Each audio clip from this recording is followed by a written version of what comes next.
अच्छा जी, आज जो हमारा टॉपिक है वो है इलेक्ट्रॉन वोल्ट। इलेक्ट्रॉन वोल्ट जो है ये एक यूनिट है एनर्जी का, ठीक है ना।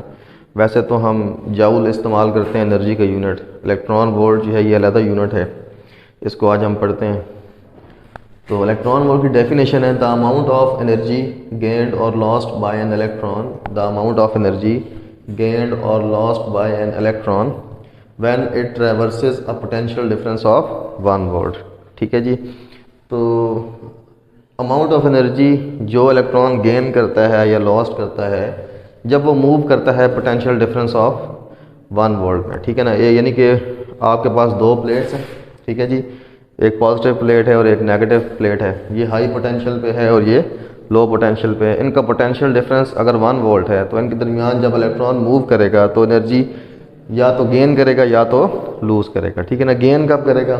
जब वो पॉजिटिव की तरफ मूव करेगा, ठीक है ना।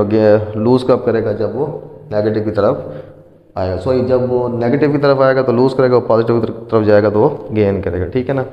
तो जो इलेक्ट्रॉन लूज़ करेगा एनर्जी या गेन करेगा, तो जब वो मूव करेगा पोटेंशियल डिफरेंस ऑफ 1 वोल्ट में, तो वो एनर्जी जो है हमारे पास होती है इलेक्ट्रॉन वोल्ट के ऊपर, ठीक है, इलेक्ट्रॉन वोल्ट के इक्वल, ठीक है ना। जब वो आएगा पॉजिटिव की तरफ तो इलेक्ट्रॉन के पे नेगेटिव चार्ज होता है, ठीक है ना।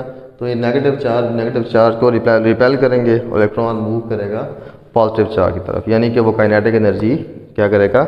गेन कर लेगा, ठीक है ना। और अगर हमने उसको मूव करवाना होगा नेगेटिव प्लेट की तरफ, ठीक है जी, तो हमें उसको एनर्जी देनी पड़ेगी, यानी कि उसके ऊपर वर्क करना पड़ेगा। तो वो जब नेगेटिव की तरफ मूव करके आएगा तो उसकी एनर्जी क्या हो जाएगी? पोटेंशियल एनर्जी हो जाएगी, ठीक है। अच्छा, इसके लिए हम पिछले टॉपिक को रिकॉल करते हैं जिसमें हमने पोटेंशियल डिफरेंस के बारे में पढ़ा था जी। आपको याद हो हमने पहले एक चार्ज लिया था पिछले इलेक्ट्रिक पोटेंशियल वाले टॉपिक में। यहाँ पे हमने चार्ज लिया था प्लस क्यू चार्ज लिया था, ठीक है जी। अब प्लस क्यू चार्ज जो था इस पे इलेक्ट्रिक फील्ड की डायरेक्शन जो थी वो डाउनवर्ड थी, तो ये नीचे की तरफ मूव करता था, ठीक है। तो इलेक्ट्रिक पोटेंशियल की हमने डेफिनेशन क्या की थी? The amount of energy required to move a charge against an electric field, ठीक है जी। तो हमने जब इसको against the electric field move करवाना होगा तो हम इसको एनर्जी देंगे, एक्सटर्नल फोर्स लगाएंगे जिसकी वजह से इस पर वर्क होगा। तो जो वर्क डन हम करते हैं इस चार्ज को ऑपोजिट डायरेक्शन में इलेक्ट्रिक फील्ड के मूव करवाने के लिए, वो हमारे पास क्या होता था? पोटेंशियल डिफरेंस या इलेक्ट्रिक पोटेंशियल, ठीक है जी। तो इसको हमने डिफाइन किया था delta V is equal to W/Q, ठीक है जी।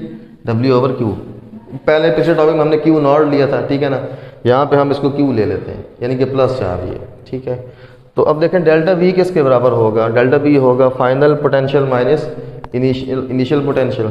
तो वो आ जाएगा VB minus VA is equal to W/Q।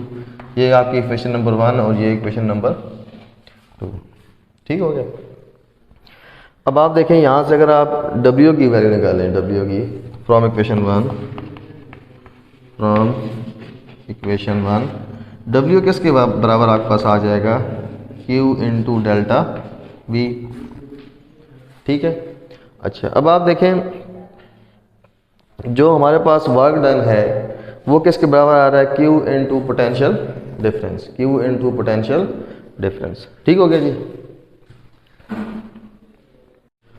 अच्छा देखें, जब हम प्लस चार्ज को मूव करवाते हैं नीचे से ऊपर की तरफ, ठीक है ना, तो ये क्या गेन करता है? Potential energy. क्या गेन करता है? पोटेंशियल एनर्जी, क्योंकि हम इसको उसके ऊपर एक्सटर्नल फोर्स लगा रहे होते हैं। उस एक्सटर्नल फोर्स के नतीजे में जो वर्क इसके ऊपर हम कर रहे होते हैं, इसको लो पोटेंशियल से हाई पोटेंशियल पे लेके जाने के लिए, वो वर्क जो है इसके अंदर पोटेंशियल एनर्जी के तौर पर स्टोर होता है। यानी कि चार्ज को अगर हम इस पॉइंट तक मूव करवाएंगे तो हमने थोड़ा वर्क किया है, उसकी पोटेंशियल एनर्जी क्या हो जाएगी? कम हो जाएगी। और चार्ज को जब हम ऊपर तक ज़्यादा हाइट तक मूव करवा लें, ठीक है ना, तो इसकी पोटेंशियल हमें ज़्यादा वर्क करना पड़ेगा। यहाँ से लेके यहाँ तक लेके जाने के लिए हमें ज़्यादा फोर्स लगानी पड़ेगी, ज़्यादा वर्क करना पड़ेगा। तो पोटेंशियल एनर्जी जो है इस केस में इसकी मैक्सिमम होगी, ज़्यादा हो जाएगी, ठीक है ना। तो जो हम वर्क डन करते हैं वो इस चार्ज में पोटेंशियल एनर्जी के तौर पे स्टोर होता है। आ रही समझ के नहीं? यानी कि जितना हम वर्क कर रहे हैं वो इस चार्ज के अंदर पोटेंशियल एनर्जी बन रही है ना। जैसे कि अब एक बॉल है, पहले भी मैंने एग्जांपल दी थी, हम उसको 1 मीटर तक लेके जाते हैं, तो हमने थोड़ा वर्क किया तो उसकी पोजीशन में थोड़ी तब्दीली आई, तो उसकी पोटेंशियल एनर्जी 1 मीटर हाइट तक कम है। लेकिन वही बॉल जब हम ज़्यादा फोर्स लगा के ज़्यादा वर्क करते हैं, उसको 100 मीटर तक हाइट तक लेके जाते हैं, तो उस पर हमने ज़्यादा वर्क किया तो उसके अंदर पोटेंशियल एनर्जी ज़्यादा आएगी। अब देखें जो हम वर्क कर रहे हैं वो चार्ज के अंदर स्टोर हो रहा है या उस बॉल के अंदर स्टोर हो रहा है, किस फॉर्म में? पोटेंशियल एनर्जी की फॉर्म में। समझ आ गई? तो इसका मतलब है जो हमारा वर्क डन है वो किसके इक्वल है? Change in potential energy. आगे समझ? ठीक है। तो हम इस W की जगह क्या पुट कर लेते हैं? हम पुट कर लेते हैं delta U is equal to Q delta V। ठीक हो गया। अब आप देखें जी, हम ऐसा करते हैं, ये जो हमने चार्ज प्लस Q लिया था इसको हम रिप्लेस कर देते हैं किससे? इलेक्ट्रॉन से। किससे जी? इलेक्ट्रॉन से। ठीक हो गया। जब हम इसको इलेक्ट्रॉन से रिप्लेस करते हैं तो हमारे पास यहाँ पे क्या आ जाएगा? Q की जगह पे delta U is equal to Q की जगह क्या आ जाएगा? E delta V, E delta V। और यहाँ पे हम बता देते हैं जी कि हमने Q को रिप्लेस कर दिया किससे? इलेक्ट्रॉन से। ठीक हो गया। अब ये बात सुनने वाली है, यहाँ पे इलेक्ट्रॉन पे कौन सा चार्ज है? नेगेटिव। कौन सा चार्ज है? नेगेटिव। जो पहले हमने चार्ज दिया था प्लस Q, उस पे चार्ज कौन सा था? पॉजिटिव। जब पॉजिटिव चार्ज था तो वो मूव कर रहा था पॉजिटिव से नेगेटिव की तरफ। जब आप नेगेटिव चार्ज रखेंगे वो तो ऑपोजिट मूव करेगा ना, नेगेटिव से पॉजिटिव की तरफ मूव करेगा। यानी कि पॉजिटिव चार्ज पॉजिटिव से नेगेटिव तरफ खुद ब खुद मूव करता था, हमें ज़रूरत नहीं पड़ती थी। हमें तो ज़रूरत पड़ी थी फोर्स लगाने की जब हमने उसको ऑपोजिट डायरेक्शन में मूव करवाना होता था, नेगेटिव से पॉजिटिव की तरफ। जब हम नेगेटिव इलेक्ट्रॉन जब पुट करते हैं, इलेक्ट्रॉन को रिप्लेस कर देते हैं प्लस Q से, तो अब इस पर नेगेटिव चार्ज है, ठीक है ना। ये नेगेटिव फोर्स तो ये नेगेटिव चार्ज तो उसको रिपेल करेंगे ना, तो ये ऑटोमेटिकली जो है खुद ब खुद मूव करके ऊपर जाएगा ना। ठीक है। तो अब जो इसकी एनर्जी होगी, जो इलेक्ट्रॉन की एनर्जी होगी, वो कौन सी एनर्जी होगी? वो काइनेटिक एनर्जी होगी। ठीक है। काइनेटिक एनर्जी क्यों होगी? क्योंकि इसके अब ये नेगेटिव चार्ज इसको रिपेल कर रहे हैं, ठीक है ना। इसको इलेक्ट्रॉन को रिपेल, पहले नेगेटिव चार्ज पॉजिटिव चार्ज को अट्रैक्ट कर रहे थे, तो इसकी काइनेटिक एनर्जी डाउनवर्ड आते हुए थी। जब पॉजिटिव चार्ज डाउनवर्ड आ रहा था तो इसकी उस वक्त क्या थी? Kinetic energy. और ये जब अपवर्ड जा रहा था तो इसकी उस वक्त पॉजिटिव चार्ज क्या थी? Potential energy. यानी कि जब पॉजिटिव चार्ज डाउनवर्ड आ रहा था हमारे पास, उसकी एनर्जी क्या थी? Kinetic energy. ठीक है।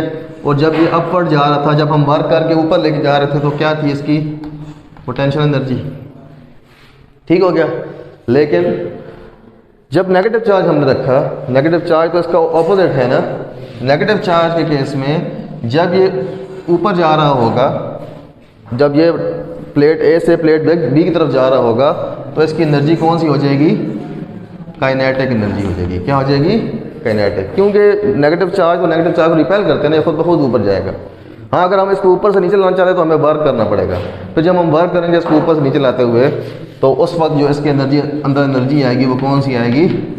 Potential energy. क्या आएगी जी? Potential energy. तो ये जो डेल्टा U है, जब हम इसको E से रिप्लेस करेंगे तो हमारी जो चेंज इन पोटेंशियल एनर्जी है वो चेंज हो जाएगी किस में? चेंज इन काइनेटिक एनर्जी में।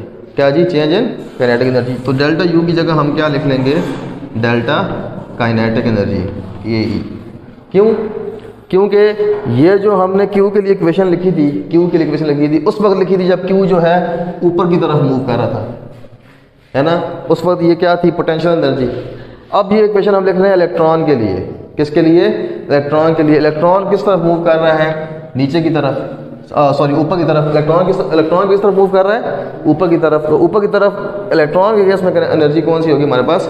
काइनेटिक एनर्जी होगी। ठीक है। प्लस Q के केस में क्या थी? Potential energy. और नेगेटिव इलेक्ट्रॉन केस में क्या है? Kinetic energy. तो ये आ जाएगी डेल्टा U, जो चेंज इन पोटेंशियल एनर्जी है, किसके इक्वल आ जाएगी? चेंज इन काइनेटिक एनर्जी के। तो डेल्टा के E हमारे पास क्या आ जाएगा? E delta V। ठीक हो गया। अब देखें इलेक्ट्रॉन पे जो चार्ज होता है वो कितना होता है हमारे पास? 1.6 × 10⁻⁻19 कूलम। ठीक है, और हम क्या देते हैं जी, ए और बी के दरमियान जो पोटेंशियल डिफरेंस की वैल्यू है वो कितनी है, 1 वोल्ट। वो कितनी है, 1 वोल्ट। तो हम वैल्यूज पुट कर लेते हैं, डेल्टा के ई किसके इक्वल आ जाएगा, ई की जगह हम पुट कर लेंगे 1.6 इंटू 10 पावर माइनस 19। ठीक है, और साथ क्या आ जाएगा, कूलम मल्टीप्लाई पोटेंशियल डिफरेंस कितना आ जाएगा हमारे पास, 1 वोल्ट। ठीक हो गया। आप इस 1.6 इंटू 10 पर माइनस 19 को मल्टीप्लाई कर दें जी 1 से, तो ये आपके पास कितना आ जाएगा, 1.6 इंटू 10 रेस पर माइनस 19।